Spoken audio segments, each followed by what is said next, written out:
ओम गणेशाय नमः। श्रावण मात्यम तृतीय अध्याय नक्ता व्रत। ओम नमः शिवाय। हर हर महादेव। श्रावण मात्यम में तृतीय अध्याय में आपका हार्दिक स्वागत है। इस अध्याय में भगवान शंकर और सनत कुमार जी के दिव्य संवाद के माध्यम से नक्ता व्रत का माध्यम आप उसकी विधि तथा उससे प्राप्त होने वाले पुण्य का विस्तृत वर्णन किया गया है। भगवान शिव बताते हैं कि जो साधक श्रद्धा भक्ति और शुद्ध मन से इस पावन व्रत का पालन करता है उसके जीवन के पाप कष्ट और बाधाएं दूर होने लगती हैं। यह व्रत केवल बाहरी नियमों का पालन नहीं बल्कि आत्म संयम, सत्य, सेवा, दया और ईश्वर के प्रति अटूट समर्पण का मार्ग है। जो भक्त इस व्रत को श्रद्धा पूर्वक करता है उस पर भगवान शिव और भगवान श्री हरि दोनों की कृपा समान रूप से बनी रहती है तथा उसके जीवन में सुख, शांति और आध्यात्मिक उन्नति का मार्ग प्रशस्त होता है। आइए अब पूर्ण श्रद्धा, विश्वास और एकाग्र मन से श्रावण मात्यम के तृतीय अध्याय नक्ता व्रत का पालन श्रवण करें और भगवान भोलेनाथ की दिव्य कृपा प्राप्त करें। हर हर महादेव। हर हर महादेव। ओम नमः शिवाय। हरि ओम।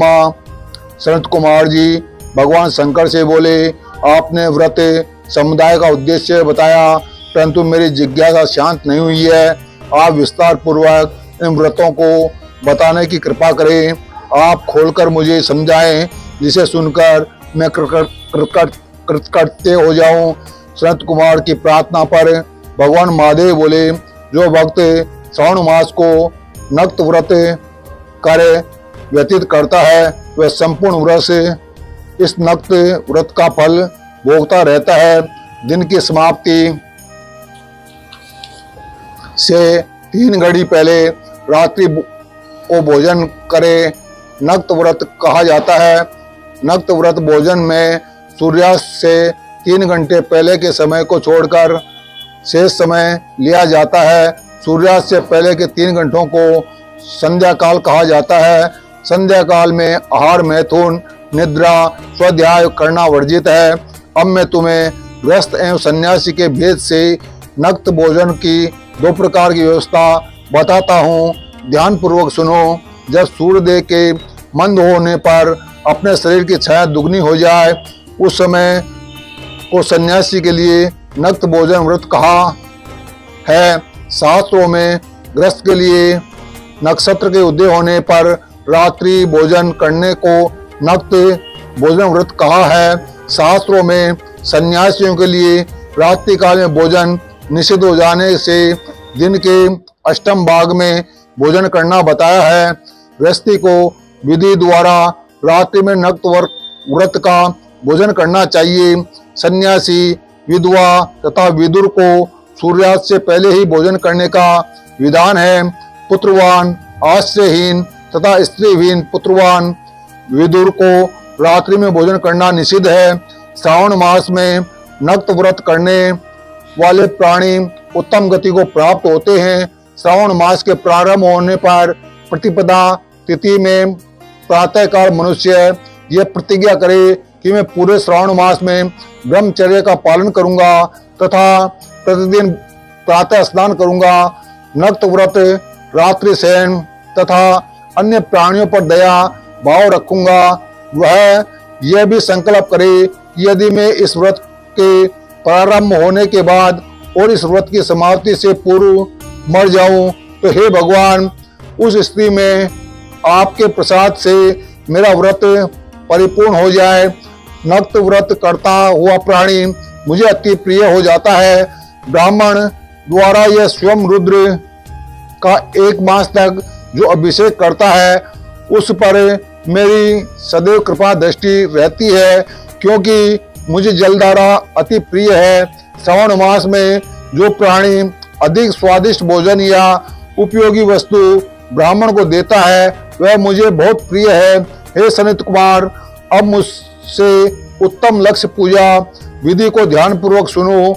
लक्ष्मी की इच्छा प्राप्ति वाला मनुष्य बिल पत्रों से, शांति की कामना करने वाला मनुष्य ध्रुवा से तथा आयु की इच्छा वाला मनुष्य चंपा के फूलों से भगवान श्री हरि की पूजा अर्चना करे। विद्या की इच्छा रखने वाला व्यक्ति मल्लिका तथा चमेली के फूलों से पूजा अर्चना करे। तुलसी दल से भगवान श्री हरि और मैं स्वयं प्रसन्न होते हैं।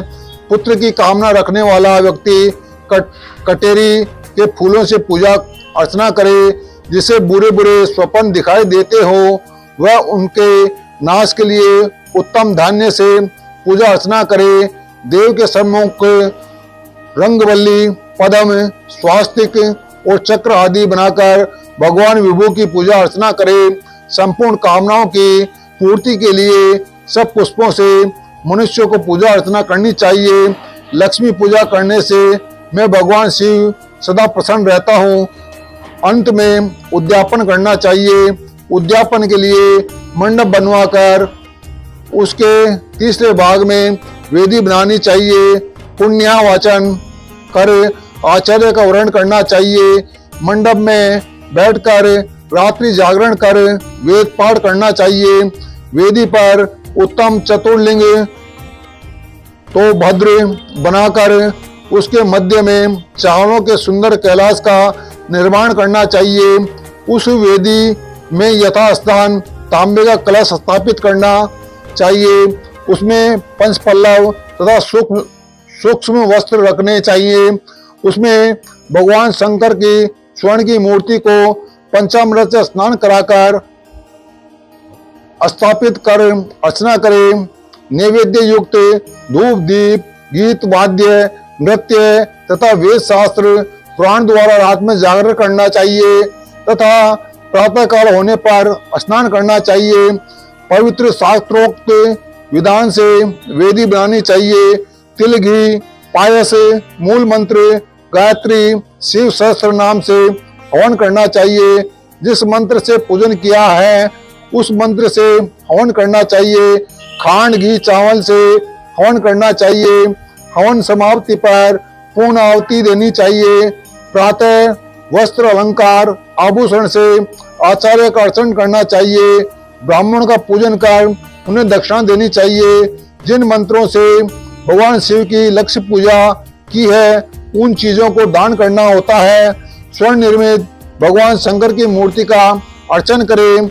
यदि 1 महीने तक दीप जलाया हो तो उसको दान में देना चाहिए। संपूर्ण इच्छाओं की सिद्धि हेतु स्वर्ण की बत्ती चांदी का निर्मित दीप बनवाकर उसमें गौ का घी भरकर दान देना चाहिए। ब्राह्मणों को भोजन कराकर दक्षिणा दे।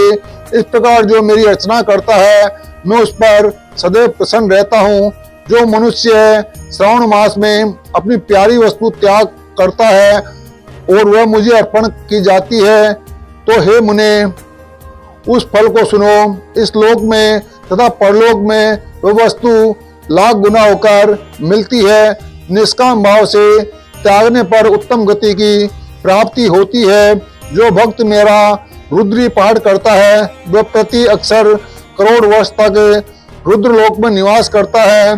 पंचामृत के अभिषेक से मोक्ष की प्राप्ति होती है। श्रावण मास में धरती पर सोने वाले मनुष्य को हाथी दांत से बनी हुई या चंदन निर्मित नवरत्न से जड़ी हुई मृदु गरुड़ चिन्ह वाली रुई से भरी कपड़े की रजाई और तकिया से संपन्न सैया प्राप्त होती है। वह सैया उसे सुंदर स्त्री अन्य रत्नों से विभूषित मिलती है। श्रावण मास में जो आदमी ब्रह्मचर्य का पालन करता है उसका वीर्य अत्यधिक पुष्ट हो जाता है। तेजस्विता बल शरीर दृढ़ता और धर्म कार्य में समस्त उपकारी चीजें उसे मिल जाती हैं।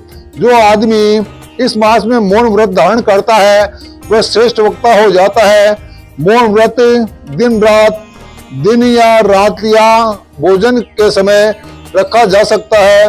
मौन व्रत में यदि मनुष्य घंटा तब पुस्तकें दान करता है तो उसको सब शास्त्रों की जानकारी स्वयं प्राप्त हो जाती है।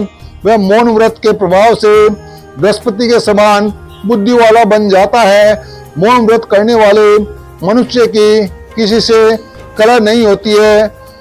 ओम नमः शिवाय, ओम नमः शिवाय, ओम नमः शिवाय। हर हर महादेव।